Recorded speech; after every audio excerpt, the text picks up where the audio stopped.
Elle a fermé ses doigts sur la main de Panturle. Elle touche la peau, qui est comme une écorce avec des verrues et des entailles. Une peau chaude.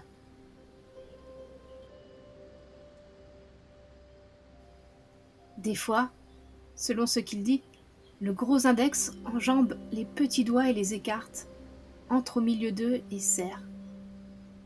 Des fois, c'est le pouce qui appuie là, au creux sensible de la paume, comme s'il voulait la crever, et entrer et traverser.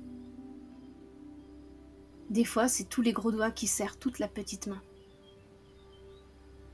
Ça fait chaud dans tout son corps, comme si d'un coup, l'été avec toutes ses moissons se couchait sur elle.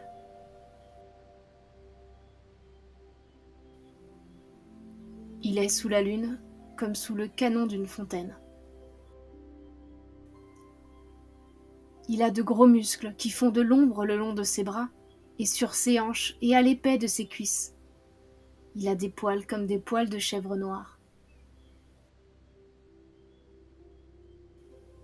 Elle écoute. Elle entend les coups sourds de son sang qui la foule à grands coups de talon.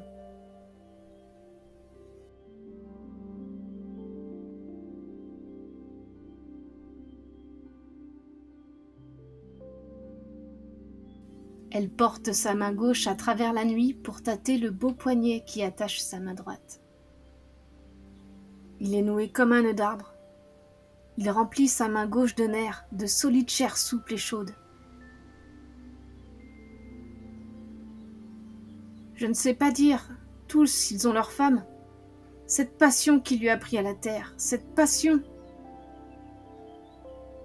Elle s'approche un peu de l'homme. Elle s'approche sans faire semblant, en se penchant parce qu'elle n'ose pas encore s'approcher bien carrément. C'est de la solide chair souple et chaude, et dure à la fois, ce qu'elle tient à pleine main.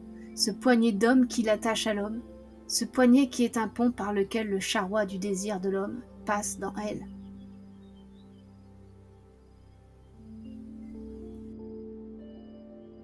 Il a senti qu'elle s'approchait. Le nœud de ses mains se serre. La grosse corde du poignet vibre et il l'attire vers lui. Elle glisse dans l'herbe et la voilà. Tous les réseaux de son sang se sont mis à chanter comme la résille des ruisseaux et des rivières de la terre. Elle pose sa tête sur les poils de sa poitrine. Elle entend le cœur et le craquement sourd de ce panier de côte qui porte le cœur comme un beau fruit sur des feuillages.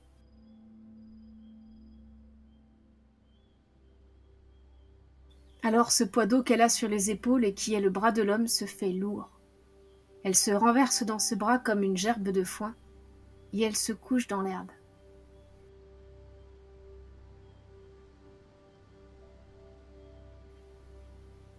C'est, d'abord, un coup de vent aigu et un pleur de ce vent au fond du bois, le gémissement du ciel, puis une chouette qui s'abat en criant dans l'herbe. Une tourterelle sauvage commence à chanter.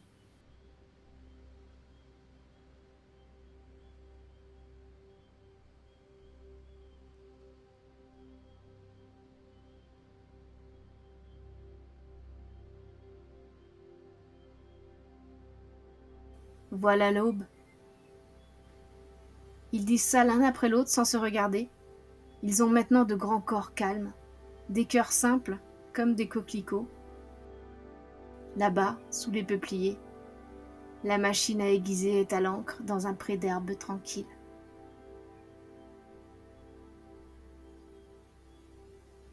Il ramasse ses braies. Le velours est encore gonflé d'eau. Il tord sa chemise, puis il se la noue sur le ventre, puis il met ses souliers. Elle le regarde faire. Elle sait ce qui va arriver, c'est tout simple.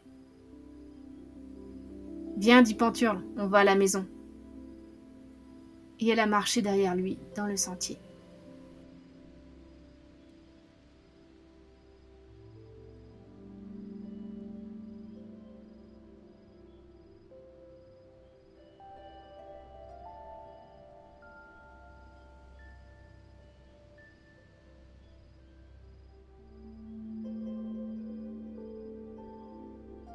Elle dit encore au bout d'un moment : « Je serai bonne nourrice, je sens mes seins qui germent. » Puis, ça me laisse parfois là, desséchée comme une écorce.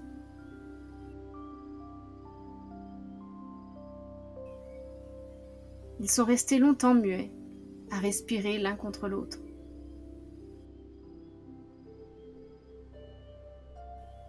Et c'est encore elle qui a dit, comme à la suite d'un rêve qu'elle faisait : « Nous serons dans l'herbe, lui et moi, et je ferai gicler mon lait dans l'herbe pour le faire rire. » Un appel descend du village. « Pascaline !» Delphine cherche ses fillettes. « Moi aussi, » dit seulement Arsule.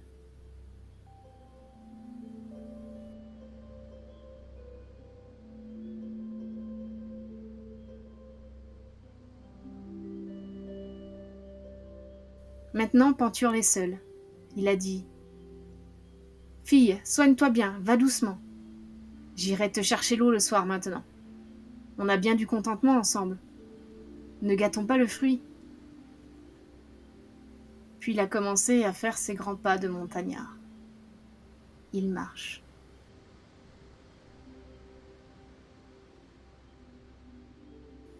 Il est tout embaumé de sa joie. Il a des chansons qui sont là, entassées dans sa gorge à presser ses dents, et il serre les lèvres.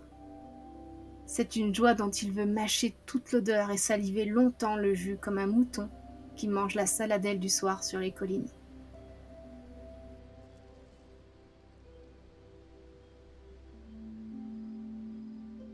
Il va comme ça.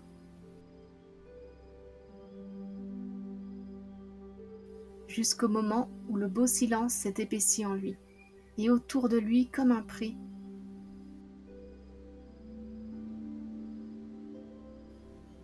il est devant ses champs.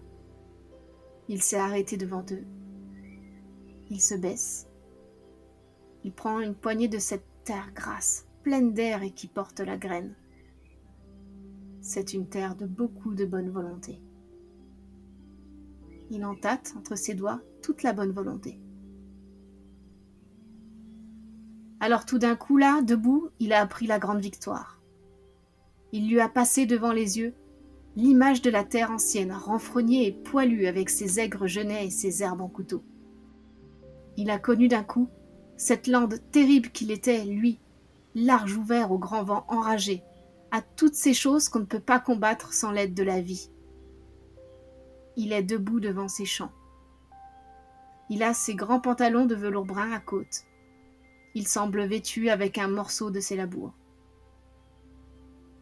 Les bras le long du corps, il ne bouge pas. Il a gagné. C'est fini. Il est solidement enfoncé dans la terre, comme une colonne.